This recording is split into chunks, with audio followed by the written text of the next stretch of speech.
بسم اللہ الرحمن الرحیم نحمدہ ونصلی ونسلم علی رسولہ الکریم اما بعد فاعوذ باللہ من الشیطان الرجیم بسم اللہ الرحمن الرحیم اللہ عالم حیث یجعل رسالتہ صدق اللہ العظیم وصدق رسولہ النبی الکریم الامین ان اللہ وملائکتہ یصلون علی النبی یا ایہا الذین آمنوا صلوا علیہ وسلموا تسلیما الصلاة والسلام علیکہ یا سیدی یا رسول اللہ وعلی آلک واصحابک یا حبیب اللہ مولاي صل وسلم دائما ابدا علی حبیبک خیر الخلق کلہم۔ اللہ تبارک و تعالی جل جلالہ وعم نوالہ واتم برہانہ وعظم شانہ کی حمد و ثنا اور حضور سرور کائنات مفخر موجودات زینت بزم کائنات قائد المرسلین خاتم النبیین احمد مجتبی جناب محمد مصطفیٰ صلی اللہ علیہ وآلہ واصحابہ وبارک وسلم کے دربار گوہربار میں ہدیہ درود السلام عرض کرنے کے بعد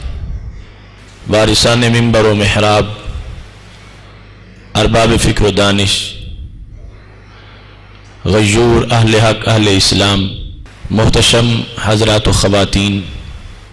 رب ذوالجلال کے فضل اور توفیق سے ہم سب کو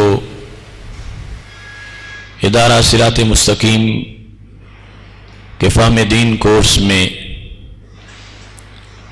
شرکت کی سعادت حاصل ہو رہی ہے۔ ہماری آج کی گفتگو کا موضوع بھی نہایت اہم موضوع ہے، منصب نبوت اور عقیدہ مومن۔ میری دعا ہے رب ذوالجلال اس نورانی صبح میں درس قرآن مجید کے اندر ہماری حاضری کو قبول فرما لے اور ہم سب کو قرآن و سنت کا فہم اور اس کے بلاغ و تبلیغ اور اس پر عمل کی توفیق عطا فرمائے۔ میں نے قرآن مجید برہان رشید کی سورہ انعام کی آیت نمبر 124 کا ایک حصہ آپ حضرات کے سامنے تلاوت کیا ہے۔ خالق کائنات جل جلالہ فرماتا ہے اللہ اعلم حیث یجعل رسالتہ، اللہ ہی خوب جانتا ہے کہ وہ اپنی رسالت کس جگہ پہ رکھے۔ کچھ لوگوں کا یہ خیال تھا کہ فلاں شخص کو نبی بنایا جائے، کچھ کہتے تھے ولید بن مغیرہ کو بنا دیا جائے، کچھ کہتے تھے عروہ بن مسعود کو بنا دیا جائے۔ ولید بن مغیرہ مکہ شریف کا ایک بڑا مالدار آدمی تھا، تو وہ کہتا تھا میری عمر بھی زیادہ ہے، میرے پاس مال بھی زیادہ ہے، لہذا مجھے نبی بنایا جائے۔ لوگوں کے مختلف زاویے تھے اور اس بارے میں وہ اپنی تجاویز پیش کر رہے تھے کہ فلاں نبی ہونا چاہیے، فلاں نبی ہونا چاہیے۔ تو خالق کائنات جل جلالہ نے یہ آیت نازل کر کے اس بات کو واضح کیا کہ میں جانتا ہوں کہ منصب نبوت کیا ہے اور اس کا اہل کون ہے اور اس پر کس کو میں نے فائز کیا ہے، یہ حقیقت میں ہی جانتا ہوں۔ رسول اکرم نور مجسم شفیع معظم صلی اللہ علیہ وآلہ وسلم کو خالق کائنات جل جلالہ نے جب یہ حکم دے دیا کہ آپ اعلان نبوت فرمائیں، اس وقت کفار مکہ کی طرف سے یہ بات بھی سامنے آ رہی تھی جس کو قرآن مجید برہان رشید نے ذکر کیا ہے۔ وہ کہتے تھے وَقَالُوا لَوْلَا نُزِّلَ هَذَا الْقُرْآنُ عَلَى رَجُلٍ مِّنَ الْقَرْيَتَيْنِ عَظِيمٍ، سورہ زخرف کی آیت نمبر 31 ہے کہ انہوں نے کہا کہ یہ قرآن مجید دو شہروں میں سے ایک بڑے آدمی پر کیوں نہیں اتارا گیا؟ قریتین سے مراد مکہ شریف اور طائف۔ طائف میں ان کے نزدیک نبوت کا امیدوار عروہ بن مسعود تھا اور مکہ شریف میں ولید بن مغیرہ۔ تو ان کے نزدیک جو نبوت کے لیے کوالیفیکیشن چاہیے تھی وہ سمجھتے تھے کہ یہ دونوں پوری کر رہے ہیں اور ان پر قرآن مجید کو نازل کرنا چاہیے تھا، یہ زیادہ مالدار ہیں۔ اللہ تعالیٰ نے قرآن مجید کہاں نازل کر دیا؟ وہ جو اپنے طور پر ایک نبوت کا منصب سمجھے ہوئے تھے، خالق کائنات جل جلالہ نے ان کی بات کو رد کیا اور واضح کر دیا کہ میں جانتا ہوں کہ میری یہ ذمہ داری کتنی بڑی ہے اور کتنے بڑے آدمی کو یہ دی جاتی ہے اور اس کے اندر کتنی صلاحیتیں ہونی چاہیے، یہ سارا مجھے علم ہے اور اس کے مطابق میں اپنی رسالت عطا کرنے والا ہوں۔ اب دیکھیے وہ ماحول، اس میں لوگوں کو منصب نبوت کا کیا پتا ہوگا جبکہ منصب الوہیت سے وہ اتنے غافل تھے۔ بخاری شریف میں ہے کہ وہ ایک پتھر کی پوجا کرتے تھے، اگر ان کو اس سے کوئی خوبصورت پتھر مل جاتا تھا تو پہلے کو پھینک دیتے تھے اور نئے پتھر کی بندگی شروع کر دیتے تھے۔ تو جن کے نزدیک معیار الوہیت اتنا گرا ہوا ہو وہ منصب نبوت کو کیا پہچان سکیں گے؟ وہ اپنی طرف سے لافزنی کر رہے تھے۔ خالق کائنات جل جلالہ نے قرآن مجید کے اندر منصب نبوت کو بیان بھی کر دیا اور یہ واضح کر دیا کہ میں نے جن کو یہ تاج پہنایا ہے میں نے روز ازل سے ان کو منتخب کر رکھا تھا اور ان کے اندر یہ صلاحیتیں موجود ہیں کہ انہیں ہی اب یہ تاج پہنایا جائے گا اور یہ آخری تاج ہے نبوت کا جو ان کے سر پہ سجایا گیا ہے اور ان کو نبوت عطا کر دی گئی ہے۔ قرآن مجید برہان رشید کی آیات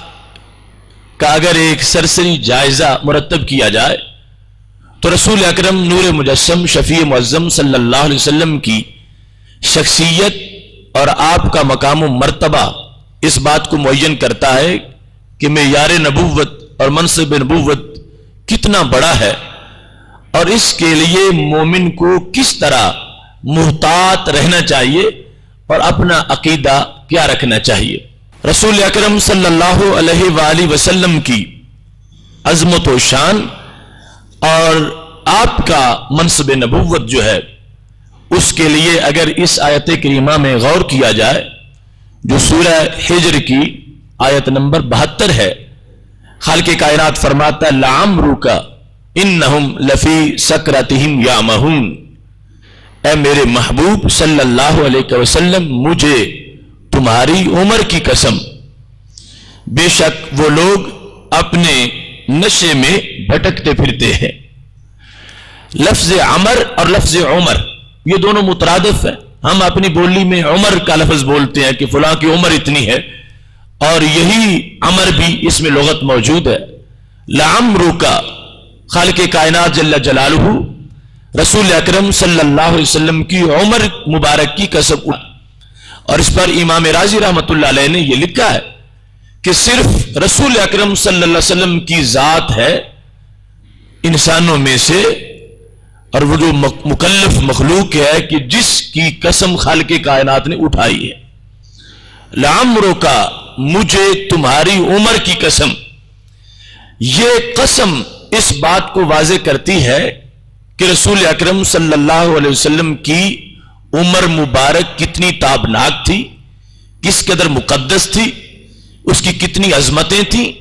اور اس کے اندر خالق کائنات جل جلالہ نے اپنے محبوب علیہ السلام کو کتنی اپنی رضا عطا فرما رکھی تھی۔ اللہ قسم اٹھا رہا ہے اور جس عمر کی قسم اٹھا رہا ہے وہ عمر اس کا ہر سال اور اس کا ہر مہینہ اور اس عمر مبارک کا ہر ہفتہ اور اس کا ہر دن اور اس کا ہر گھنٹہ اور اس کا ہر منٹ اور اس کا ہر سیکنڈ، اس لائق ہونا چاہیے کہ رب اس کی قسم اٹھا سکے۔ اگر اس عمر کا معاذ اللہ کوئی دن، کوئی گھنٹہ، کوئی لمحہ ایسا ہو کہ جس میں اللہ ناراض ہو تو پھر اس عمر کی قسم کیسے اٹھائی جائے گی؟ خالق کائنات جل جلالہ نے رسول اکرم صلی اللہ علیہ وسلم کی پوری عمر مبارک کی قسم اٹھا کر اپنی طرف سے یہ واضح کر دیا کہ یہ وہ ذات ہیں کہ جن سے میں ایک لمحہ بھی ناراض نہیں ہوا، اور یہ وہ ذات ہیں جنہوں نے ایک دن تو کیا، ایک گھنٹہ تو کیا، ایک سیکنڈ بھی میرے حکم کی نافرمانی نہیں کی۔ یہ وہ ہے کہ ہر وقت جنہوں نے میری خوشنودی کے کام کیے ہیں، یہ وہ ہے کہ جن کی پوری زندگی اتنی عظیم ہے کہ میں خالق ہو کر جس زندگی کی قسم اٹھا سکتا ہوں۔ تو رسول اکرم صلی اللہ علیہ وسلم کی پوری زندگی، اور زندگی کا جو لفظ میں بول رہا ہوں لفظ عمر کا ترجمہ کرتے ہوئے، تو اس میں یہ بھی ہے خواہ وہ اعلان نبوت سے پہلے کی ہے یا اعلان نبوت سے بعد کی ہے، نبی اکرم صلی اللہ علیہ وسلم کی مکمل زندگی کی خالق کائنات جل جلالہ نے قسم اٹھا کر یہ واضح کر دیا کہ ان کے بارے میں کوئی بھی یہ نہ سمجھے کہ فلاں موقع پر ان کو فلاں جھڑکی میری طرف سے ملی معاذ اللہ، یا اس طرح کا کوئی سلسلہ ہوا، نہیں، پوری کی پوری زندگی اتنی عظیم ہے، اور مومن کے لیے اس کی عظمت کو ماننا لازم ہے کہ ہمارے نبی علیہ السلام کو رب ذوالجلال نے ایسا مقام دیا ہے کہ زندگی کے ہر لمحے کے اندر اللہ کی طرف سے ان پر رحمتوں کا نزول بھی ہو رہا تھا، اور خالق کائنات محض ان پر خوش ہی نہیں بلکہ خوش ہو کر زندگی کے ہر لمحے کی قسم بھی اٹھا رہا ہے۔ رسول اکرم نور مجسم شفیع معظم صلی اللہ علیہ وآلہ وسلم کی یہ مقدس زندگی جس کو خالق کائنات نے اس انداز میں بیان کیا، اب ہمارے لیے اس کے بارے میں یہ عقیدہ رکھنا لازم ہے کہ ہم کبھی بھی زبان کھولتے ہوئے اس زندگی مقدس کے کسی لمحے پر بھی تنقید نہ کریں، اور یہ کتنا بڑا ظلم ہوگا کہ اللہ ایک زندگی کی قسم اٹھائے اور اب ہماری زبانوں سے معاذ اللہ اس زندگی کے کسی لمحے پر تنقید ہو کہ فلاں وقت یہ ہو گیا تھا، فلاں وقت یہ ہو گیا تھا، فلاں وقت یہ معاملہ ہو گیا تھا۔ خالق کائنات جل جلالہ نے اس زندگی کی قسم اٹھا کر منصب نبوت کی عظمت کو واضح کر دیا ہے، اور قیامت تک کے لیے مسلم امہ کے ہر فرد پر لازم کر دیا ہے کہ کبھی بھی ان کی زندگی، ان کی ذات، ان کی صفت اور ان کی کسی حالت کے بارے میں کوئی نازیبا لفظ نہ بولو۔ اگر کوئی ایسی چیز ہوتی تو اللہ قسم ہی نہ اٹھاتا، جب خالق کائنات خالق ہو کر جو ہر وقت ہر جہت سے واقف ہے اور ہر لمحے کے پیچھے جو محرکات ہیں وہ بھی جانتا ہے، جب اس نے اس زندگی کو اتنا عظیم قرار دے دیا ہے کہ اس کی قسم اٹھا رہا ہے، تو مومن تو امتی ہے، جب وہ خالق ہو کر قسم اٹھاتا ہے تو مومن کو اس مکمل مقدس زندگی کے ہر لمحے کے بارے میں اپنا ہر وقت یہ عقیدہ رکھنا چاہیے کہ خالق کائنات جل جلالہ نے ہمارے نبی علیہ السلام کی زندگی کی ہر لمحے کو عظمت والا بنایا ہے، اور کوئی سیکنڈ بھی اس کا ایسا نہیں کہ جس کی طرف کسی عیب کی نسبت کی جا سکے۔ دوسری طرف قرآن مجید برہان رشید کے اندر خالق کائنات جل جلالہ ارشاد فرماتا ہے وَإِنَّ لَكَ لَأَجْرًا غَيْرَ مَمْنُونَ۔ یہ سورہ نون کے اندر رب ذوالجلال کا فرمان ہے، اور اس کی آیت نمبر 3 ہے۔ خالق کائنات فرماتا بے شک تمہارے لیے ایسا اجر ہے جو کہ کبھی ختم ہونے والا ہی نہیں۔ غیر ممنون کا مطلب ہے غیر مقطوع، غیر منقوص، جس میں کبھی نقصان نہیں ہوگا، جس میں کبھی کوئی کمی نہیں ہوگی۔ خالق کائنات جل جلالہ آپ کو ایسا اجر عطا فرمانے والا ہے، اور ایسے جملے کے ساتھ، ایسی آیت کے ساتھ اللہ نے اس بات کو ثابت کیا جس میں تاکید بھی ہے، اور اس کے ساتھ ساتھ دوسرے معاملات کو بھی خالق کائنات جل جلالہ نے یوں بیان کیا ہے۔ ایک تو ہے مطلقاً ایمان والوں کے لیے الذین آمنوا وعملوا الصالحات، ان کے لیے بھی اجر غیر ممنون کو بیان کیا گیا ہے، لیکن بالخصوص ایک ذات کو معین کر کے یہ بتا دیا جائے کہ تمہارے اجر میں کوئی کمی نہیں اور تمہارا اجر بے حساب ہے، تمہارا اجر جو ہے وہ غیر مقطوع ہے، کبھی اس کا اختتام ہوگا ہی نہیں اور کبھی اس کی انتہا ہی نہیں ہوگی۔ یہ وہ خالق کائنات کی طرف سے اعلان ہے نبی علیہ الصلوۃ والسلام کے مقام نبوت کے لحاظ سے کہ خالق کائنات اتنی عظمتیں دینے والا ہے کہ جن عظمتوں کا حد یا کنارہ کوئی انسان معلوم کر ہی نہیں سکتا، جب اتنی واضح اور کثیر عظمتیں عطا کر گئی ہے تو کسی بندے کی کیا مجال کہ ان عظمتوں کہ انقطاع کے لحاظ سے بات کرتا ہوا رسول اکرم صلی اللہ علیہ وسلم پر کوئی تنقید کرے یا کسی عیب کی نسبت آپ کی ذات کی طرف کرے۔ خالق کائنات نے اس آیت کریمہ کے اندر بھی رسول اکرم صلی اللہ علیہ وسلم کی ذات اور آپ کی صفات اور کردار اور آپ کے افعال کے لحاظ سے جو ہر قسم کے عیب کی نفی ہے، اس نفی کو رب ذوالجلال نے واضح فرما دیا ہے۔ اور بالخصوص اس مقام پر یہ بات بھی بڑی قابل غور ہے کہ خالق کائنات جل جلالہ نے رسول اکرم نور مجسم شفیع معظم صلی اللہ علیہ وسلم کو اتنی بڑی شان عطا فرمائی ہے کہ اللہ تبارک و تعالی قرآن مجید برہان رشید کے اندر اس کی عظمت کو اجاگر کرتے ہوئے اس مقام پر جب یہ فرما رہا وَإِنَّكَ لَأَجْرًا غَيْرَ مَمْنُونَ، تو یہ اصل میں جواب تھا نون والقلم وما یسطرون ما انت بنعمت ربک بمجنون، آپ اللہ کی نعمت کی وجہ سے مجنون نہیں ہیں۔ وَإِنَّ لَكَ لَأَجْرًا غَيْرَ مَمْنُونَ مطلب کیا تھا؟ جب آپ کی صفتیں بیان ہو رہی ہیں اس وقت بھی آپ کے اجر میں کوئی کمی نہیں، لیکن جب آپ کسی کے اعتراض کا بوجھ اٹھاتے ہیں، کوئی شخص آپ پہ تنقید کرتا ہے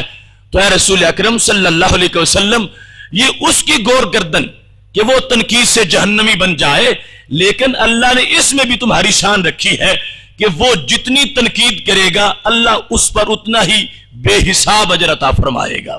چونکہ پیچھے تنقید کا معاملہ تھا کہ کچھ لوگوں نے مجنون کہہ کر ہمارے محبوب علیہ الصلوۃ والسلام کو جب آواز دی اور ایسی بات آپ کی طرف منسوب کی تو خالق کائنات جل جلالہ نے اس کا جواب دیتے ہوئے اس بات کو واضح کر دیا کہ ہم نے تمہاری شان اتنی عظیم بنا دی ہے کہ یہ تو معاملہ ایسا ہے کہ وہ شخص اگر اپنی طرف سے کوئی بات کرتا ہے تو اس کے لیے اس پر جو وعید ہوگی، عذاب ہوگا، وہ اپنی جگہ، لیکن تمہارے لیے اس میں کوئی خسارہ نہیں ہے۔ ہم نے اس پر بھی تمہیں ایسے اجر کا اعلان کر رکھا ہے کہ تمہارے لیے بغیر حساب اور بغیر کسی اعداد و شمار کے ایسا اجر اللہ تبارک و تعالی دینے والا ہے کہ جس میں کبھی بھی کوئی کمی واقع نہیں ہوگی اور جس کا کبھی بھی اختتام نہیں ہوگا۔ خالق کائنات جل جلالہ نے اسی کے بعد یہ فرما دیا وَإِنَّكَ لَعَلَىٰ خُلُقٍ عَظِيمٍ کہ میں اپنی طرف سے یہ اعلان کرتا ہوں کہ تم صاحب خلق عظیم ہو۔ امام راضی کہتے ہیں کہ خلق آپ کے لیے یوں ہے جیسے مولا کے لیے مملوک کی حیثیت ہوتی ہے۔ خالق کائنات جل جلالہ نے تمام اچھے اخلاق کو رسول اکرم صلی اللہ علیہ وسلم کی سیرت میں یوں بیان فرما دیا ہے اور دوسرے مقام پر فرما دیا سورہ یاسین کے اندر خالق کائنات فرماتا ہے یاسین والقرآن الحکیم انک لمن المرسلین علی صراط مستقیم۔ وہاں پر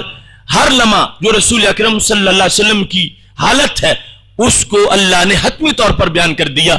آپ سیدھے راستے پر ہیں، ہر وقت آپ کو ثبات حاصل ہے۔ اور دوسرے مقام پر خالق کائنات جل جلالہ نے یہ بھی فرما دیا وَإِنَّكَ لَعَلَىٰ هُدًى مُسْتَقِيمٍ، صراط مستقیم پر بھی ہے، ہدایت مستقیم پر بھی ہے۔ تو یہ ان آیات کے اندر خالق کائنات جل جلالہ نے رسول اکرم صلی اللہ علیہ وسلم کو جو اس نے شان دی ہے اس کا اظہار کیا، اور یہ نہیں اس کے علاوہ سینکڑوں آیات بلکہ پورا قرآن مجید ایسا ہے کہ جو رسول اکرم صلی اللہ علیہ وآلہ وسلم کے منصب نبوت کو بیان بھی کر رہا ہے اور اس چیز کو بھی ہمارے لیے واضح کر رہا ہے کہ ہمارا عقیدہ رسول اکرم صلی اللہ علیہ وسلم کے منصب نبوت کے لحاظ سے کتنا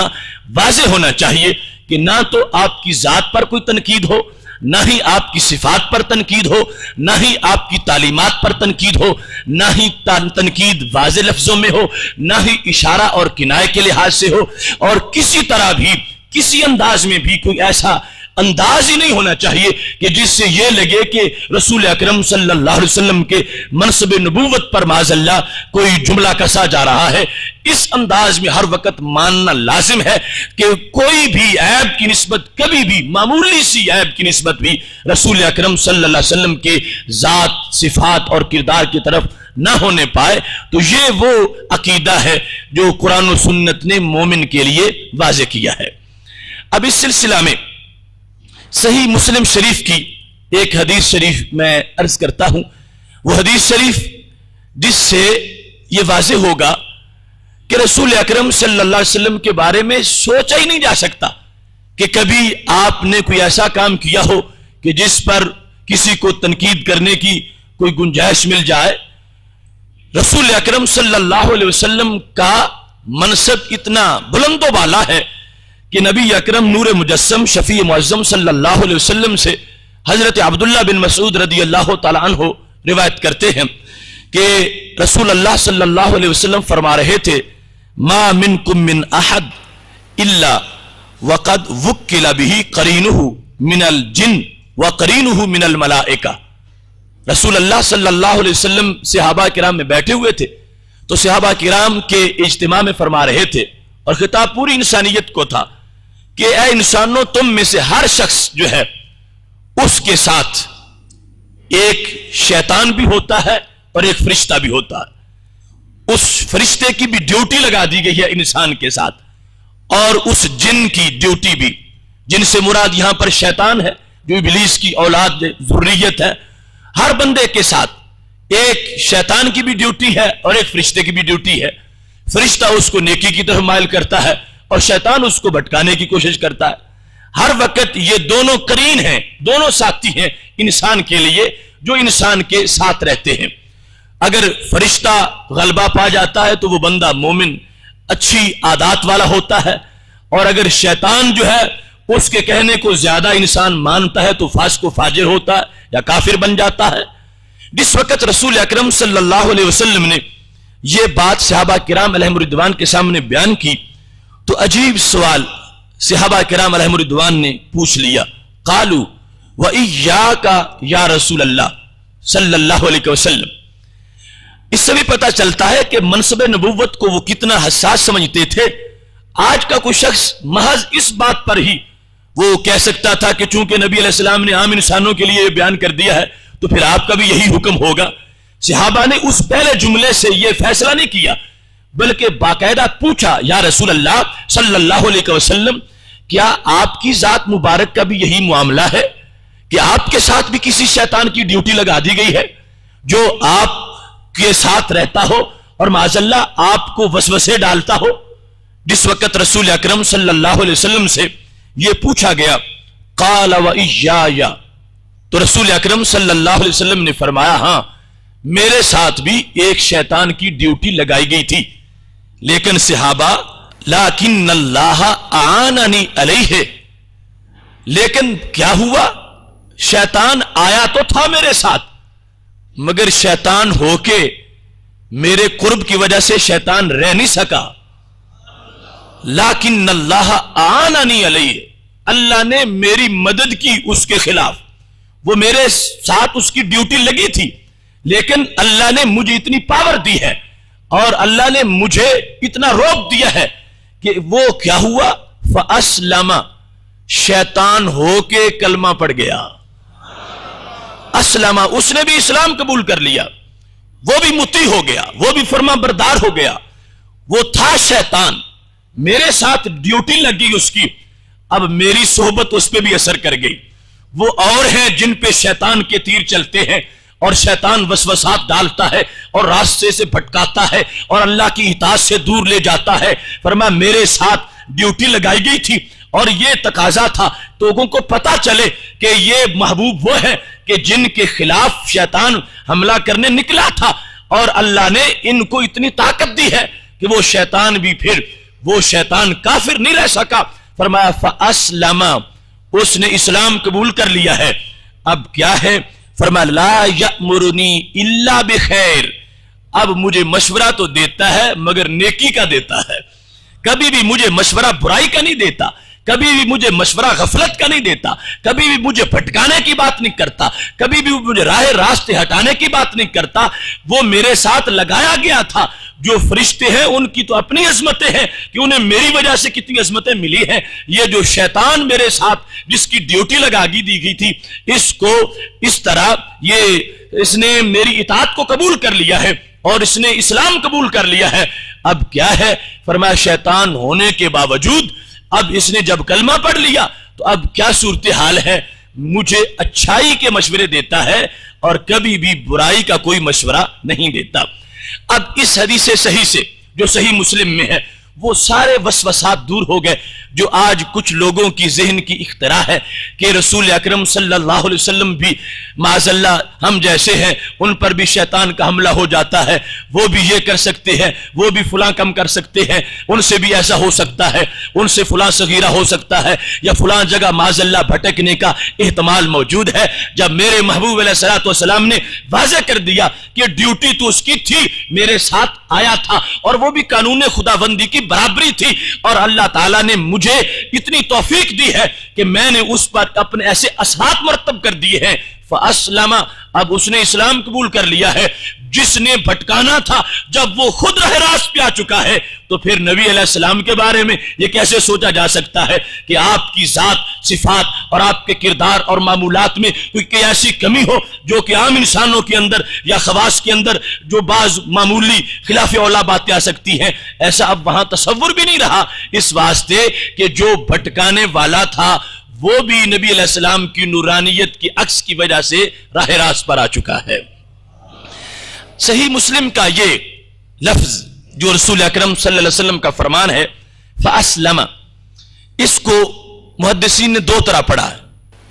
ایک تو اس کو فَأُسْلَمُ مضارع کے صیغے کے ساتھ مجہول پڑھا گیا، اس کا معنی یہ ہوگا کہ میرے ساتھ شیطان تو لگایا گیا لیکن اللہ نے میری اس کے خلاف مدد کی، تو کیا اب میں اس سے محفوظ رکھا گیا ہوں، اس کا کوئی بس مجھ پہ نہیں چلتا، اسلامو میں سلامت رکھا گیا ہوں، میں اس سے سالم ہوں، مجھ پر اس کا کوئی اثر نہیں ہوتا۔ اور دوسرا جو میں نے پڑھا اسلامہ، اب اس کے پھر دو معنی ہیں۔ ایک ہے اسلامہ کا معنی کہ وہ مطیع ہو گیا ہے، فرما بردار ہو گیا ہے، اگرچہ ہے اب بھی شیطان،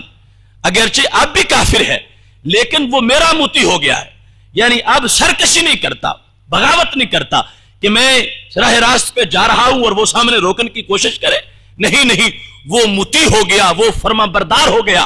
اور اس نے میری بات کو قبول کر لیا۔ اس لحاظ سے اب اس میں ایمان بھی آ سکتا ہے اور ویسے اطاعت بھی آ سکتی ہے، لیکن اسلامہ کا جو جامع معنی جس کو محدثین نے ترجیح دی ہے وہ یہ ہے، وہی اسلامہ جو اسلام سے مشتق ہے اور جس کا معنی ہے کلمہ اسلام پڑھ لینا۔ فَأَسْلَمَ، وہ اگرچہ شیطان تھا لیکن یہ مقام ہے ہمارے نبی علیہ السلام کا کہ جن کے دربار میں شیطان بھی آیا آپ نے اس کو بھی اسلام عطا فرما دیا۔ اسلامہ پر بحث کرتے ہوئے حضرت شیخ عبدالحق محدث دہلوی رحمۃ اللہ علیہ نے اشیاۃ اللمعات کے اندر لکھا کہ یہ معنی لینا اسلامہ کا کہ اسلام اس نے قبول کر لیا، یہ کوئی بعید نہیں ہے، اس معنی کو پر تعجب نہ کرو، یہ کوئی بعید نہیں، یہ صحیح معنی ہے۔ اسلامہ کہ شیطان آیا تھا گمراہ کرنے کے لیے معاذ اللہ، مگر کیا ہوا، رسول اکرم صلی اللہ علیہ وسلم کی صحبت میں آتے ہی شیطان کو بھی اسلام نصیب ہو گیا۔ تو یہ لفظ ہے حضرت شیخ عبدالحق محدث دہلوی رحمۃ اللہ علیہ کے جو محقق علی الاطلاق ہے اور بر صغیر پاک و ہند کی سرزمین کے پہلے جامع محدث ہیں۔ وہ اپنی کتاب اشیاۃ اللمعات کے اندر پہلی جلد میں ہی صفحہ نمبر 81 پر ارشاد فرماتے ہیں کہ محل استبعاد نیست، ہیچ محل استبعاد نیست در آنکه مولا تعالی حبیب خود را صلی اللہ علیہ وسلم بئی فضل و کرامت ممتاز و مخصوص گردانیدہ، کہ اس میں کوئی تعجب کی بات نہیں ہے، اس واسطے کہ اللہ کی قدرت سے کیا بعید ہے، اور وہ شان نے تو اپنے محبوب علیہ السلام کو عطا فرماتا ہے، تو اس نے اپنے نبی علیہ السلام کو یہ عظمت بھی عطا فرما دی کہ اوروں کے شیطان تو ان کو بھٹکاتے ہیں اور ان کے پاس شیطان آیا تھا تو اللہ تعالیٰ کی دی ہوئی توفیق سے رسول اکرم صلی اللہ علیہ وسلم نے اس شیطان کو بھی اسلام عطا فرما دیا ہے۔ اس پر باقاعدہ حدیث شریف سے بھی دلیل انہوں نے پیش کی، اور یہ العلل المتناہیہ میں ابن جوزی نے اس حدیث کو روایت کیا ہے کہ رسول اکرم صلی اللہ علیہ وسلم نے یہ فرمایا تھا، کانا شیطان آدم کافرا و شیطانی مسلمہ۔ فرمانے لگے حضرت آدم علیہ السلام کا شیطان تو کافر تھا، لیکن میرا شیطان بھی مسلمان ہے۔ کانا شیطان آدم کافرا، حضرت آدم علیہ السلام کا شیطان جو تھا وہ کافر تھا۔ یہ یاد رکھیں، ابلیس ایک ہے،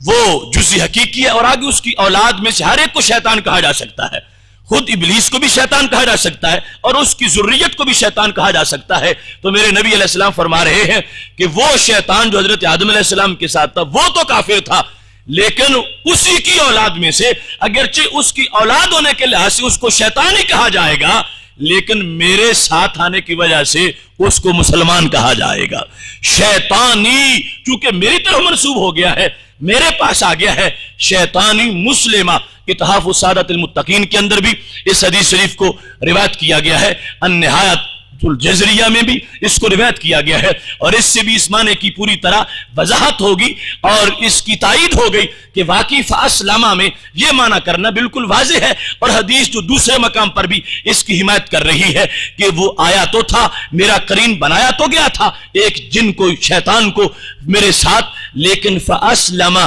میری تجلیات اس پہ پڑی ہیں تو وہ بھی کافر نہیں رہ سکا۔ اللہ تعالیٰ نے میرے قرب کی وجہ سے اس کو بھی اسلام عطا فرما دیا ہے۔ یہ مختصر سے گفتگو جو تھی، یہ منصب نبوت قرآن و سنت کی روشنی میں آیات اور ایک حدیث میں نے عرض کی، اور اس سے اب پتا چلا کہ وہ لوگوں کی جو محض خرافات ہے کہ رسول اکرم صلی اللہ علیہ وسلم کی طرف کسی کمی کی نسبت کی جائے اور کسی طرح کے کسی وسوسے یا پھسلن یا اس طرح کی کسی بات کو منسوب کیا جائے، ہرگز ایسا نہیں۔ جب وہ باعث ہی ختم ہو گیا ہے، وہ علت ہی ختم ہو گئی ہے، تو اب اس کا اثر مرتب کیا ہوگا؟ رسول اکرم نور مجسم شفیع معظم صلی اللہ علیہ وسلم، اسی واسطے آپ کی زندگی اتنی عظیم قرار پائی ہے کہ خالق کائنات نے اعلان نبوت سے پہلے کی زندگی یا اعلان نبوت کی بعد کی زندگی، اس میں سے ہر لمحے کو اتنا عظیم قرار دیا ہے کہ خود رب ذوالجلال نے اس کی قسم اٹھا لی ہے، اور امت کو رسول اکرم صلی اللہ علیہ وسلم کی امت کو حکم دے دیا وَتُعَزِّرُوهُ وَتُوَقِّرُوهُ کہ تم پر لازم ہے کہ اب تم ان کی تعظیم و توقیر کرو۔ یہ وہ فرض ہے جو ہر سانس میں فرض ہے۔ کچھ فرائض زندگی میں ایک بار ہے، اور کچھ سال میں ایک بار ہے، ایک مہینہ ہے، اور کچھ فرائض دن میں 5 بار ہے، اور یہ فرض ہر مومن پر زندگی کے ہر سانس میں ہے کہ مومن تب رہے گا جب اپنے نبی علیہ السلام کو ہر عیب سے پاک مانتا رہے گا، اور اس عقیدے پر برقرار رہے گا کہ ہمارے محبوب علیہ السلام کے اندر کوئی چیز ایسی نہیں کہ جس کو معمولی سا بھی عیب قرار دیا جا سکتا ہو، اور یہ دل میں عقیدہ مستحکم رکھنے سے ہی بندہ ایمان کی لذت کو محسوس کر سکتا ہے اور ایمان اس کا برقرار رہ سکتا ہے۔ اگر معمولی سی لغزش بھی منصب نبوت کے بارے میں ہو جائے گی تو اس کو کہیں دور پھینک دیا جائے گا۔ رب ذوالجلال نے تو یہ بھی برداشت نہ کیا کہ جب لوگ رائے نہ کہہ کر رسول اکرم صلی اللہ علیہ وسلم کو صحابہ اپنی طرف متوجہ کرنا چاہتے تھے، اور یہی بات منافقین بطور گالی استعمال کر رہے تھے، تو خالق کائنات نے صحابہ کو بھی منع کر دیا کہ اگرچہ تم تو اچھے معنی میں لیتے ہو کہ نبی ہماری رعایت کرو، ہمیں بھی ساتھ ملا لو، جو بول رہے ہو ذرا ٹھہر جاؤ، ہم لکھ لیں، ہم سمجھ لیں، اگرچہ تم تو رعایت والا معنی لیتے ہو اور وہ منافق گالی والا معنی لیتے ہیں، اور ہم ایسا لفظ بھی برداشت نہیں کرتے کہ جس کا ایک معنی خرابی والا ہو۔ اگرچہ تم تو وہ نہیں لے رہے، لیکن وہ گالی والے یہ لفظ بولتے ہیں، فرمایا لا تقولوا راعنا وقولوا انظرنا، اس کے بعد انظرنا تو کہو، رائنا مت کہو۔ یہ وہ مقام و مرتبہ ہے منصب نبوت کا کہ رسول اکرم صلی اللہ علیہ وسلم کے بارے میں صحابہ کو بھی حساس کر دیا گیا کہ اگرچہ نیت تمہاری ٹھیک ہے مگر اب تم پر یہ بولنا حرام ہے، اس کے بعد بھی جو بولے گا اس کا ایمان ختم ہو جائے گا۔ اس واسطے کہ مقام نبوت کے لیے زیادہ سے زیادہ محتاط رویہ ضروری ہے۔ جب خالق کائنات جل جلالہ یہ بھی پسند نہیں کرتا، اس نے حرام کر دیا کہ ایک لفظ جس کے 2 معنی ہیں، ایک معنی برا ہے، دوسرا اچھا ہے اور بولنے والے اچھے کی نیت سے بول رہے ہو، اللہ فرماتا پھر بھی مجھے پسند نہیں ہے، ان کے لیے صرف وہ لفظ بولو کہ جس کا دوسرا معنی بنتا ہی نہ ہو، وہ لفظ کہ جس کا ہر معنی تجلی پر اور عظمت پر مشتمل ہو، وہ لفظ بول کے میرے نبی علیہ السلام کی شان بیان کیا کرو۔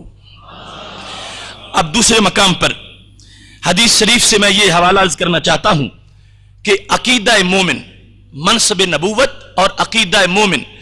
مومن کا عقیدہ اس سلسلہ میں کیا ہونا چاہیے؟ جب کہیں بظاہر اس کو کوئی لفظ ایسا مل جائے کہ جس میں اعتراض کی گنجائش بنتی ہو، مومن کی یہ شان نہیں کہ اس کو فوراً اعتراض بنا لے، مومن کی یہ شان نہیں کہ اس کو اعتراض کی شکل میں بیان کرے یا لوگوں کے ذہن میں وسوسے پیدا کرے، نہیں، اس کو پھر بھی اپنے ذہن کی سوئی وہی رکھنی چاہیے کہ ہمارے نبی علیہ السلام کا مقام و مرتبہ تو ہر عیب سے پاک ہے، یہ جو بات سامنے آ گئی ہے یہ سمجھنے کے لائق ہے، اس کو سمجھوں گا، اور یہ ہمارا دعویٰ ہے رب کعبہ کی قسم، قرآن و سنت میں کوئی لفظ ایسا نہیں کہ جس سے کوئی عیب نکلتا ہو، جہاں بظاہر کوئی عیب کسی کو نظر آئے گا وہاں بھی توجہ کریں گے تو عظمتوں کے کئی گلستان آباد نظر آئیں گے۔ اب دیکھیے رسول اکرم نور مجسم شفیع معظم صلی اللہ علیہ وسلم صحابہ کرام علیہم رضوان کے اجتماع میں بیٹھے ہیں، جامع ترمذی میں اور ابن ماجہ شریف میں یہ حدیث شریف موجود ہے کہ ہمارے محبوب علیہ الصلوۃ والسلام فرما رہے تھے، حضرت انس رضی اللہ تعالی عنہ اس کی روایت کرتے ہیں، کان رسول اللہ صلی اللہ علیہ وسلم یکثر ان یقول یا مقلب القلوب ثبت قلبی علی دینک۔ حضرت انس کہتے ہیں کہ رسول اکرم صلی اللہ علیہ وآلہ وسلم اکثر یہ دعا مانگا کرتے تھے، کیا؟ یا مثبت القلوب، یا مقلب القلوب، اے دلوں کو بدل دینے والے، ثبت قلبی علی دینک، میرا دل اپنے دین پر پکا رکھ، ثبت قلبی علی دینک، اپنے دین پر میرے دل کو پکا رکھ، تو دلوں کو بدلنے والا ہے مگر میرے دل کو یہی پکا رکھ، میرے دل کو تبدیل نہ کر۔ یہ دعا رسول اکرم صلی اللہ علیہ وسلم خود مانگتے ہیں اور قلبی اپنے دل کی بات کرتے ہیں، میرا دل دین پر پکا رکھ۔ اب شاید آج کے ایک ماحول کا کوئی بندہ یہ دعا سنتا تو فوراً یہ نتیجہ نکال لیتا، دیکھو نبی علیہ السلام کو بھی اپنے دل کا خطرہ ہے اور ہر وقت یہ دعائیں مانگتے رہتے ہیں کہ اے اللہ میرے دل کو یہیں ثابت رکھ۔ آپ کو اپنے بارے میں کوئی خطرہ ہے کہ کہیں میرا دل صراط مستقیم سے ہٹ نہ جائے اور دین سے ہٹ نہ جائے، یہ کوئی بعید نہیں، اور آپ گواہ ہیں اس بات کے۔ آج کے ماحول میں ایسے عناصر موجود ہیں جو ایسی باتوں سے فوراً ایسے نتائج اخذ کرتے ہیں اور اس سے بڑی بڑی باتیں کر جاتے ہیں، مگر قربان جاؤں صحابہ کرام علیہم رضوان کے عقیدہ پر، جب ان کے مجمع میں بار بار یہ دعا مانگی گئی، ان میں سے ایک شخص نے بھی یہ اخذ نہیں کیا کہ نبی علیہ السلام اپنی بات کر رہے ہیں، صحابہ نے اس لفظ سے اپنا معاملہ سمجھا۔ اگرچہ رسول اکرم صلی اللہ علیہ وسلم لفظ صحابہ کے بارے میں نہیں بول رہے، ثبت قلبی، یہ نہیں کہتے ثبت قلبنا قلوبنا، اے اللہ ہمارے دلوں کو ثابت رکھ،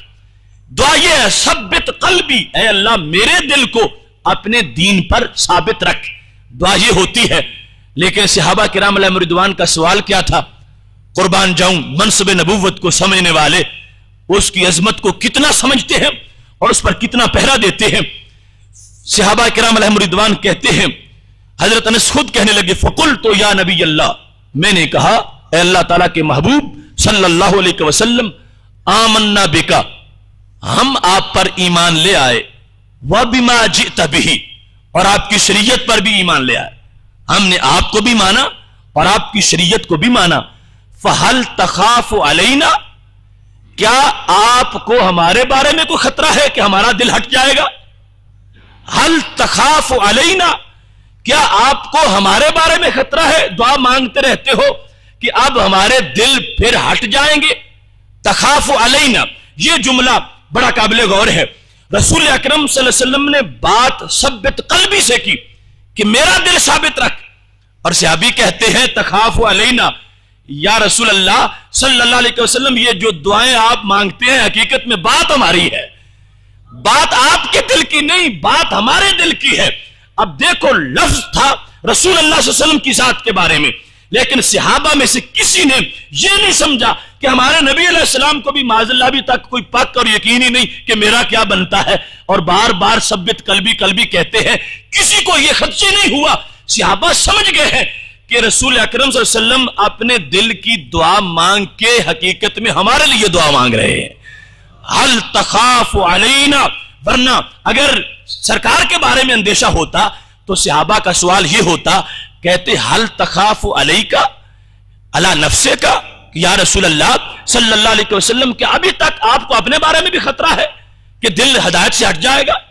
صحابہ میں سے کسی نے یہ جملہ، جس سے ظاہری طور پر یہ مطلب اخذ کیا جا سکتا تھا، مگر کسی نے یہ مطلب اخذ نہیں کیا۔ انہوں نے سمجھا ہوا تھا کہ ایسے معاملے ہمارے لیے ہوتے ہیں۔ رسول اکرم نور مجسم شفیع معظم صلی اللہ علیہ وسلم اگرچہ بات یوں کر رہے ہیں، ثبت قلبی، اے اللہ میرے دل کو ثابت رکھ، لیکن مراد یہ ہے کہ میرے صحابہ کو ثابت رکھ، جنہوں نے میرے دین کو مان لیا ثابت رکھ۔ اب یہ بات صحابہ نے رسول اکرم صلی اللہ علیہ وسلم پر اس کو منطبق نہیں کر دیا کہ یہ ترچا شروع کر دیتے کہ ہمارے نبی علیہ السلام ابھی دعائیں مانگتے رہتے ہیں اور پتہ نہیں کب ان کا دل معاذ اللہ ہٹ جائے۔ ایسا کوئی خدشہ ان کو نہیں ہوا، جس طرح کہ آج کے پراپوگنڈے شروع ہو جاتے ہیں۔ تمام صحابہ اتفاق سے ماننے والے ہیں اور وہ جانتے ہیں کہ ایسے الفاظ ان کا مطلب امت کے لحاظ سے ہوتا ہے اور ان کی نسبت امت کی طرف ہوتی ہے اور ان کا معاملہ امت کی طرف ہوتا ہے۔ صحابہ کرام علیہم رضوان نے اپنے بارے میں سمجھا اور پوچھا، یا رسول اللہ صلی اللہ علیہ وسلم کہ آپ کو ہمارے بارے میں خوف ہے؟ تو میرے محبوب علیہ الصلوۃ والسلام نے فرمایا، نعم، ہاں۔ یہ یاد رکھو،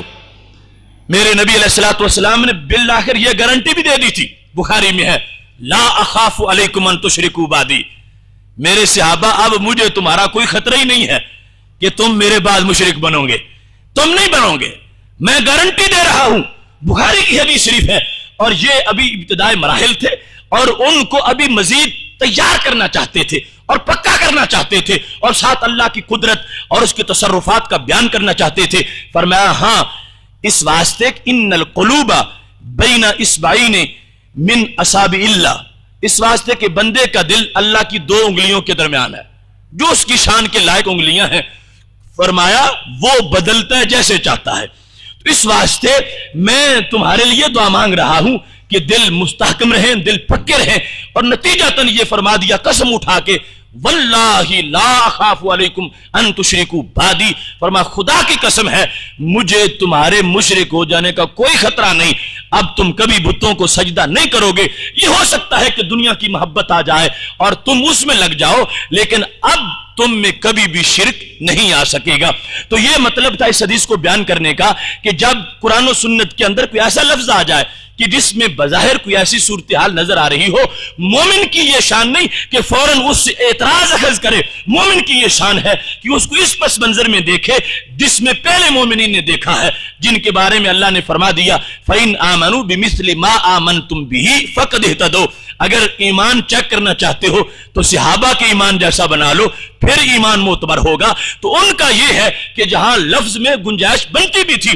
انہوں نے وہاں پر ترجمے میں وہ گنجائش نہیں آنے دی اور اس بات کو واضح کر دیا کہ یہ بات نبی علیہ السلام کے قلب اطہر کی نہیں، یہ ہمارے دلوں کی جا رہی ہے، اور وہ بھی ایک جہت کے لحاظ سے، ورنہ بعد میں ان کے دلوں کے بارے میں بھی رسول اکرم صلی اللہ علیہ وسلم نے اپنی طرف سے اعلان اور بشارت کی خبر عطا فرما دی۔ اس مقام پر رسول اکرم نور مجسم شفیع معظم صلی اللہ علیہ وآلہ وسلم کے صحابہ کرام علیہم رضوان کا یہ منصب نبوت کے لحاظ سے عقیدہ اور اس کی ایک تفصیلی حیثیت وہ بھی بخاری شریف میں بیان کی گئی ہے۔ رسول اکرم نور مجسم شفیع معظم صلی اللہ علیہ وسلم جب حدیبیہ کے مقام پر تشریف فرما تھے، بخاری شریف جلد نمبر 1 صفحہ نمبر 379 پر یہ حدیث شریف ہے کہ نبی اکرم صلی اللہ علیہ وسلم حدیبیہ میں تشریف فرما ہے، اور وہی عروہ بن مسعود جن کا پہلے ذکر ہوا کہ مشرکین نے جن کو نبوت کا امیدوار بنایا ہوا تھا، وہ مشرکین کے سفیر کی حیثیت سے حدیبیہ میں آئے ہوئے تھے۔ انہوں نے وہاں پر دیکھا کہ جن لوگوں نے ایک شخصیت کا کلمہ پڑھ لیا اور ان کو نبی مان لیا، اب وہ ان کا ادب کیسا کرتے ہیں، منصب نبوت ان کے نزدیک کیا ہے، اور منصب نبوت کے بارے میں یہ جو پہلے مسلمان ہیں صحابہ کرام علیہم رضوان، ان کا عقیدہ کیا ہے۔ صحیح بخاری شریف میں وہ حقیقت موجود ہے، ابھی میں بیان کرتا ہوں، اور اللہ کے فضل سے آپ کو تسکین حاصل ہوگی کہ خالق کائنات جل جلالہ نے اتنی صدیوں کے گزر جانے کے باوجود بھی وہ چمک آج بھی ہمیں عطا فرما رکھی ہے۔ رسول اکرم نور مجسم شفیع معظم صلی اللہ علیہ وسلم کے پاس جب عروہ بن مسعود آئے، کٹر مشرک تھے، اور ابتدائی گفتگو میں پہلی کوئی باتیں گڑبڑ بھی کرتے رہے۔ جب حضرت صدیق اکبر رضی اللہ تعالیٰ عنہ کو غصہ آ گیا اور تلوار کی نوک سے ان کو پیچھے ہٹایا اور ایک بہت سخت جملہ بھی ان کے بارے میں بول دیا، وہ پھر بیٹھ گئے، اور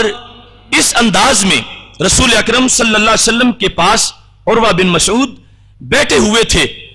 کہ اپنی آنکھ کے آخری حصے کے ساتھ تھوڑا تھوڑا نگاہیں پھیر کے دیکھ رہے تھے کہ یہ جو لوگ کلمہ گو ہیں اور نبی علیہ السلام کو ماننے والے ہیں، یہ کیسا مانتے ہیں، ماننے کا مطلب کیا ہوتا ہے، جب کسی کو نبی مانا جائے تو اس کو کیا مانا جاتا ہے، یہ وہ مشاہدہ کر رہے تھے تاکہ قریش کو جا کے بیان کریں کہ یہ صورتحال تھی۔ میں بادشاہوں کے درباروں میں بھی گیا کرتا ہوں انالیسس سے کہ دونوں درباروں کا فرق کیا ہے۔ عروہ بن مسعود وہاں پر بیٹھے دیکھ رہے تھے، اور واپس جا کر انہوں نے قریش مکہ کو یہ بات بیان کر دی، کہنے لگے ما تنخم رسول اللہ صلی اللہ علیہ وسلم نخامتن الا واقعت فی کف رجل منہم۔ آغاز میں بڑی اچھی تمہید سے گفتگو کی، کہنے لگے وفدت علی الملوک، میں بہت سے بادشاہوں کے پاس گیا، وفدت علی کیسر و کسرا والنجاشی، میں کیسر کے پاس بھی گیا، میں کسرا کے پاس بھی گیا، میں نجاشی کے پاس بھی گیا، اگرچہ مشرک تھے۔ اللہ کے نام کی قسم اٹھا کے کہنے لگے واللہ ان رأیت مالکا یعظم اصحابہ ما یعظم اصحاب محمدن صلی اللہ علیہ وسلم، خدا کی قسم ہے میں نے آج تک کسی بادشاہ کی ایسی تعظیم نہیں دیکھی جتنی تعظیم مسلمان اپنے نبی علیہ السلام کی کرتے ہیں۔ ان رأیت مالکا، میں نے کوئی بادشاہ ایسا نہیں دیکھا یعظم اصحابہ کہ اس کے اصحاب اس کی ایسی تعظیم کرتے ہوں ما یعظم اصحاب محمدن صلی اللہ علیہ وسلم، جو تعظیم اصحاب رسول صلی اللہ علیہ وسلم اپنے نبی علیہ السلام کی کرتے ہیں، اتنی تعظیم میں نے کسی دربار میں نہیں دیکھی۔ کیسر کے پاس گیا، کسرا کے پاس گیا، نجاشی کے پاس گیا، میں نے ایسی تعظیم نہیں دیکھی جتنی تعظیم یہ صحابہ اپنے نبی علیہ السلام کی کرتے ہیں۔ اب غور سے اس بات کو سننا، اور یہ معیار ہے آج بھی حق کا منصب نبوت اور عقیدہ مومن کے لحاظ سے، کہ وہ پہلے مومن کہ جن کا ایمان رجسٹرڈ ایمان تھا، اور اللہ نے جس ایمان کو معیار بنا رکھا ہے اس ایمان کے اندر کیا کیا چیزیں تھیں۔ عروہ بن مسعود ایک کٹر مشرک ہے، اور یہ چیزیں جو اس کو بالکل واضح نظر آئی ہیں اس نے سمری مرتب کر لی اور جا کے قریش مکہ کو بتا دیا ہے، اور یہ جو کچھ اس نے دیکھا اس عقیدے کا اتنا اثر ہوا کہ عروہ بن مسعود رضی اللہ تعالیٰ عنہ کے دل سے بتوں کی محبت ختم ہو گئی، اور ان کی دل پر بھی اسی محبت کا جھنڈا لہرانے لگا۔ جس شخص کو قریش نے نبوت کا امیدوار بنایا ہوا تھا اور جھگڑے کرتے تھے، اے اللہ تو نے اس کو نبی بنانا تھا، یہ لائق ہے نبوت کے، اور اللہ تعالیٰ فرما رہا تھا اللہ اعلم حیث یجعل رسالتہ، مجھے پتا ہے کہ رسالت کس کے پاس ہونی چاہیے اور نبوت کس کو دوں گا۔ جس عروہ کو تم نبی بناتے ہو یہ تو میرے نبی کی غلامی کا امیدوار بننے والا ہے، اور واقعی بن گئے اور منصب شہادت پر بھی فائز ہوئے۔ یہ عروہ بن مسعود جب حدیبیہ میں موجود ہیں، دیکھ کے گئے ہیں قریش کو، جا کر انہوں نے جو انداز بیان کیا سب سے پہلا جملہ یہ تھا، کہنے لگے ما تنخم رسول اللہ صلی اللہ علیہ وسلم نخامتن الا وقعت فی کف رجل منہم۔ اے قریش میں حیران رہ گیا ہوں، لوگ اپنے محبوبوں سے پیار کرتے ہی رہتے ہیں، لیکن میں نے آج وہ محبوب دیکھے ہیں، ان کی ایسی تعظیم دیکھی ہے کہ جس تعظیم کی مثال مجھے کائنات میں نظر نہیں آئی۔ میں جہاں دیدہ انسان ہوں، میں نے آج پہلی بار دیکھا جب حدیبیہ سے ہو کے آیا ہوں، کیا کہ ان مسلمانوں کے نبی علیہ السلام اتنے عظیم ہیں اور یہ ان کا کلمہ پڑھ لینے کے بعد ان کو اتنا عظیم سمجھتے ہیں کہ ان کے محبوب علیہ السلام جب اپنے مبارک ہونٹوں سے اپنا تھوک مبارک جدا کرتے ہیں، ان کے صحابہ اس کا بھی ادب کرتے ہیں، اس تھوک مبارک کی بھی تعظیم کرتے ہیں۔ کیسے ادب کرتے ہیں کہ اس کو زمین پہ نہیں گرنے دیتے، اپنے ہتھیلیوں پہ سجاتے ہیں، اور ہتھیلی پہ لینا بھی اگرچہ بڑا ادب ہے، ہتھیلی پہ لے کے کپڑے صاف کر دیا جائے۔ عروہ کہنے لگے میں دیکھتا رہا ہوں، یوں نہیں کہ ہتھیلی پہ لے کے رومالوں سے صاف کر دیں، دالا کا بیا وجہہ وجلدہ، جس کو ملتا تھا وہ ماتھے پہ لگا لیتا تھا۔ اب عقیدہ مومن کس انداز میں ہے کہ رسول اکرم نور مجسم شفیع معظم صلی اللہ علیہ وسلم کے پاس بیٹھنے والے لوگ جنہوں نے براہ راست دین حاصل کیا،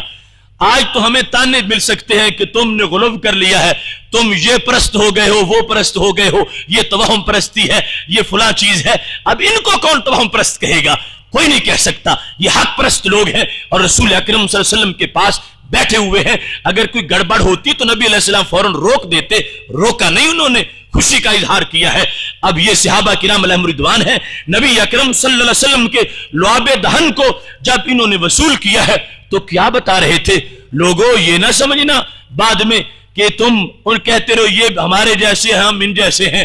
جن کے لعاب کی مثال نہ ہو اس رسالت مآب کی مثال کہاں سے آئے گی؟ لعاب دہن کی تعظیم ہو رہی ہے، اس کا ادب ہو رہا ہے، اور عقیدہ مومن واضح کیا جا رہا ہے۔ وہ عقیدہ مومن کہ جس کو دیکھ کے کٹر مشرک مومن ہو گیا، وہ یہ تھا کہ رسول اکرم صلی اللہ علیہ وسلم کے صحابہ کرام علیہم رضوان نے منصب نبوت اتنا عظیم سمجھا ہوا ہے کہ اب جن کا کلمہ پڑھ لیا ہے ان کے لعاب دہن کی بھی تعظیم کرنی ہے۔ اور نخامہ گاڑے تھوک کو کہتے ہیں، ہلکا جو پتلا تھوک ہے وہ اتنا قابل نفرت نہیں ہوتا جتنا کہ بلغمی اور گاڑا تھوک قابل نفرت ہوتا ہے۔ لیکن یہاں پر تو میرے محبوب علیہ السلام کا نخامہ اور یہ تھوک تو نہیں تھا، یہ تو گل مقدس کی پتیوں پر لوح محفوظ کا شبنم تھا، اور رشمہ رحمت کی یہ جھاگ تھی۔ جب نبی علیہ السلام کے مقدس ہونٹوں سے یہ جھاگ جدا ہوتا ہے، صحابہ زمین پہ نہیں گرنے دیتے، ماتھوں پہ لگا کر قیامت تک یہ پیغام دے رہے ہیں۔ یہ ہے عقیدہ مومن کہ ان کا لعاب دہن بھی اتنا برکت دیتا ہے اس انداز میں، ہم ماتھوں پہ لگا کر سورج چاند ستاروں سے مقابلہ کر رہے ہیں۔ اور بعد والوں یہ عقیدہ سمجھنا کہ جن کے لعاب کی مثال نہ ملتی ہو رسالت مآب کی مثال کیسے آ سکے گی؟ اب اس مقام پر اختصار ملحوظ خاطر ہے۔ دوسرے نمبر پر عروہ بن مسعود رضی اللہ تعالیٰ عنہ کہنے لگے قریش میں نے ان کو دیکھا اذا امرا فابتدروا امرہ، کہ وہ ایسے بھی نہیں کہ لعاب دہن سے تو پیار کریں اور کام کی باری آئے تو سارے پیچھے ہٹ جائیں اور خون دینے کی باری آئے تو پیچھے ہٹ جائیں، نہیں، میں نے دیکھا ہے اذا امرا فابتدروا امرہ، کہ جب ان کے نبی علیہ السلام حکم دیتے ہیں تو سارے ہی تیار ہو جاتے ہیں۔ ہر ایک شخص کا یہ تقاضا ہوتا ہے کہ یہ کام میرے حصے میں آئے اور میں یہ کر کے آؤں۔ اور تیسرے نمبر پر عروہ کہنے لگے میں بڑا ہی حیران ہوں، اذا توضا کادو یقتتلون علی وضوئہ، کہ جس وقت ان کے نبی علیہ السلام وضو کرتے ہیں تو ان کے دیوانے وہ مستعمل پانی بھی نیچے نہیں گرنے دیتے۔ لعاب دہن تو پھر بھی بدن سے پیدا ہوا تھا، لیکن یہ پانی جو ابھی مشکیزے میں تھا اس کو کوئی پوچھتا ہی نہیں تھا، اور رسول اکرم صلی اللہ علیہ وسلم کے بدن سے لگا تو اب اس کو اتنا عظیم سمجھا جا رہا ہے، نہ اس کو نیچے گرنے دیتے ہیں اور نہ ہی اس کو بے ادبی ہونے دیتے ہیں، اس کو بھی چومتے ہیں، ماتھے پہ لگاتے ہیں، اور یہ بیان کر رہے ہیں کہ لوگوں پہلے پانی عام تھا، اب عظمت والے پیکر سے لگ کے یہ پانی بھی عظمت والا بن گیا ہے۔ منصب نبوت اور عقیدہ مومن کو سمجھنے کے لیے یہ کتنا حسین موقع ہے کہ رسول اکرم نور مجسم شفیع معظم صلی اللہ علیہ وسلم کے صحابہ کرام علیہم رضوان اس پانی کی بھی تعظیم کر رہے ہیں، بلکہ اس کو اللہ کی اذن سے مشکل کشائی اور حاجت روائی کے لیے بھی استعمال کرتے ہیں، اور اس پر تفصیلاً علیحدہ موضوع میں گفتگو ہوگی۔ لیکن یہ بات بھی دیکھو کہ جب رسول اکرم صلی اللہ علیہ وسلم وضو فرما رہے ہوں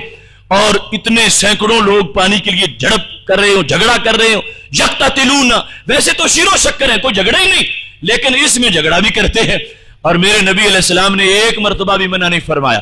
نہ تو تبھی وجہ سے کہ گھبراہٹ آ گئی ہو کہ یہ کیا تم نے رش کیا، پیچھے ہٹو، مجھے وضو کرنے دو، وہ جو لکڑی کے تنے کو بھی سینے سے لگانے والے ہو اور لکڑی کے عاشق کے رونے کو بھی قبول کرنے والے ہو، وہ ان عاشقوں کو کیسے پیچھے ہٹا سکتے تھے؟ نہ طبی وجہ سے منع کیا اور نہ شرعی وجہ سے منع کیا۔ صحابہ پانی لیتے رہے، چومتے رہے، نبی علیہ السلام تصدیق فرماتے رہے، اور قیامت تک مومن کو یہ عقیدہ ملتا رہا کہ جن کو نبی مان لیا جائے ان کو خطاؤں سے اتنا پاک مانا جاتا ہے، ان کے بدن کو اتنا نورانی مانا جاتا ہے کہ اس بدن سے جو پانی لگ جائے اس پانی کا بھی ادب کیا جاتا ہے، اور اس انداز میں ادب کیا جاتا ہے۔ یہ بخاری شریف میں ہے حدیث بطحا کے اندر، من لم یصب منہ اخذ من بلل ید صاحبہ، کہ پانی تو تھوڑا سا ہوتا تھا، اب صحابہ 1400 ہیں، کئی مقام پر کئی ہزاروں کے اندر ہے، اب ہر ایک کو تو ایک قطرہ کیسے ملے گا؟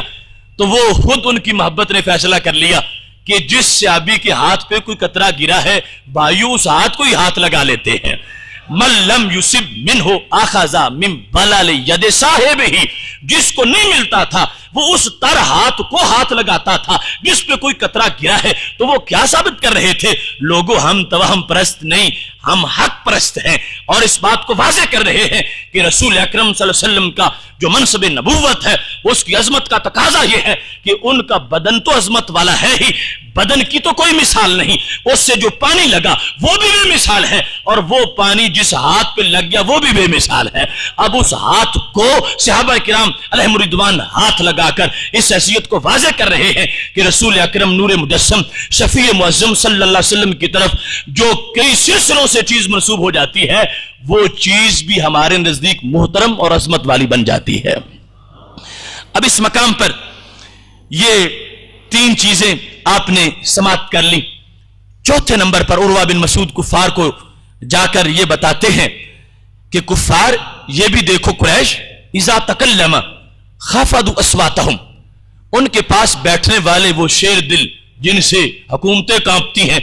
وہ اپنے نبی علیہ السلام کے پاس یوں سانس روکے بیٹھے ہیں، ان میں سے کسی کی مجال نہیں کہ وہ بولے اور اپنی آواز اونچی کر لے، باقی خاموش بیٹھے ہیں۔ جس نے مسئلہ پوچھنا ہے وہ بھی بولتا ہے، لیکن اس انداز میں کہ اپنی آواز کو اپنے محبوب علیہ السلام کی آواز سے اونچا نہیں ہونے دیتا۔ لا ترفعوا اصواتکم فوق صوت النبی، جو اللہ نے منصب نبوت کا ادب سکھایا ہے اس کو پورا اس کو ادا کر رہے ہیں۔ ان میں سے کوئی شخص بھی اپنی آواز اپنے نبی علیہ السلام کی آواز سے اونچی نہیں ہونے دیتا، اور یہ ادب بعد والوں کو بتایا جا رہا ہے کہ اپنے جیسوں کا ایسا ادب کون کرتا ہے؟ لوگ تو آج ان کی ذات کے برابر ذات اٹھائے پھرتے ہیں، صحابہ کہتے ہیں ان کی ذات کے برابر بات بھی نہیں کی جائے گی، ان کی بات کے برابر بات بھی نہیں کی جائے گی، بات کو بھی پست رکھا جائے گا۔ اور 5ویں نمبر پر کس انداز میں بیان کیا؟ عروہ کہنے لگے ما یحدون الیہ النظر تعظیما لہ، ان میں سے کوئی شخص بھی ایسا نہیں تھا کہ جو پوری آنکھ کھول کے اپنے نبی علیہ السلام کو دیکھ رہا ہو۔ سارے دیکھنے کے مشتاق تو بڑے تھے، ان کی عید ہوتی تھی جب انہیں دید ہوتی تھی، وہ مشتاق تو بڑے تھے، مگر ادب اتنا تھا کہ کہیں براہ راست آنکھیں 4 ہونے سے کوئی توہین نہ ہو جائے۔ دیکھنے میں حالانکہ آنکھ کا نور بڑی نازک سی چیز ہے، جب بندہ دیکھتا ہے تو یہ کوئی ایسی تپش نہیں کہ جس سے اگلے کو کوئی تکلیف ہو، لیکن پھر بھی تھوڑا سائیڈوں سے دیکھتے ہیں۔ تعظیم اللہ، اے قریش دیکھنے میں بھی ادب کرتے ہیں، دیکھنے میں بھی تعظیم کرتے ہیں۔ اب دیکھو یہ 5 چیزیں سر فہرست حضرت عروہ بن مسعود رضی اللہ تعالی عنہ نے نوٹ کی اور ان پر اثر ہوا، اور قریش کو بھی جا کے انہوں نے لرزہ برندام کر دیا، اور قریش واقعی مرعوب ہوئے کہ ہم سمجھتے تھے کہ شاید اس طرح بادشاہ کے سپاہی ہوتے ہیں، جب جنگ ہوگی کچھ بھاگ جائیں گے کچھ رہ جائیں گے، یہاں معاملہ بادشاہ سپاہی والا نہیں، یہاں تو منصب نبوت کے ادب والا معاملہ ہے، اور یہ لوگ ایسے نہیں کہ یہ بھاگ جائیں گے۔ حضرت عروہ بن مسعود رضی اللہ تعالی عنہ نے بار بار جس چیز کا مشاہدہ کیا، دیکھا کہ لعاب دہن ماتھے پہ لگایا جا رہا ہے، مستعمل پانی چوما جا رہا ہے، اور یہ بات بھی آج بڑی قابل غور ہے کہ یہ کوئی بدھو جاہل لوگ نہیں تھے جو ایسا کام کر رہے تھے، یہ وہ لوگ تھے کہ جن کی عقل کو زمانہ سلام کرتا ہے۔ جانتے ہو یہ کون تھے دائیں بائیں بیٹھے ہوئے جو لعاب دہن ماتھے پہ لگا رہے تھے؟ یہ جاہل بدو نہیں تھے بھائیو، یہ صدیق و عمر تھے، یہ طلحہ و زبیر تھے اور سعد و سعید تھے رضوان اللہ علیہم اجمعین، جو رسول اکرم صلی اللہ علیہ وسلم کا لعاب دہن ماتھے پر لگا کر بعد والوں کو بتا رہے تھے تم کروڑوں مل جاؤ ہمارے قدموں کی خاک تک بھی نہیں پہنچ سکتے، اور ہم ان کو اتنا عظیم سمجھتے ہیں کہ ان کا لعاب دہن بھی ماتھوں پہ لگاتے ہیں۔ اس مقام پر جو 5 چیزیں حضرت عروہ بن مسعود رضی اللہ تعالیٰ عنہ نے بیان کی، اور یہ محبت کا جذبہ رب کعبہ کی قسم ہے، اگر آج اس کے کھوج میں کوئی نکلے کہ آج یہ عقیدہ کہاں رہتا ہے، آج اس کا مسکن کیا ہے، آج یہ عقیدہ کس سینے میں موجود ہے، بلا خوف تردید یہ کہہ سکتا ہوں یہ سنی کے سینے میں آج میں بھی موجود ہے۔ دوسرے طرف کا کوئی محدث مفتی شیخ الحدیث جس کا سبق یہ ہے ان کے بھی 2 ہاتھ ہیں ہمارے بھی 2 ہاتھ ہیں، ان کے بھی 2 قدم ہیں ہمارے بھی 2 قدم ہیں، ان سے جب پوچھو گے کہ نبی علیہ السلام کے لعاب دہن کا کیا مرتبہ ہے، جو ذات کو یہ بیان کر رہے ہیں وہ لعاب کی مرتبے کو کیا بیان کریں گے؟ لیکن اہل حق اہل اسلام تم میں سے اگر کوئی بالکل سادہ سا بندہ جو ریڈی لگانے والا ہے اور نہ محدث نہ مفتی نہ حافظ نہ قاری نہ عالم کچھ بھی نہیں، اس سے پوچھو کہ تجھے نبی علیہ السلام کا لعاب دہن مل جائے تو کیا قیمت دو گے؟ وہ کہے گا جان دے دوں گا، لعاب دہن لے لوں گا۔ تو یہ ہے وہ عقیدہ مومن کی چمک جو آج بھی اللہ کے فضل سے موجود ہے، اور میری دعا ہے خالق کائنات جل جلالہ ہمیں یہ خوشبو آگے بانٹنے کی توفیق عطا فرمائے۔ وآخر دعوانا ان الحمد للہ رب العالمین۔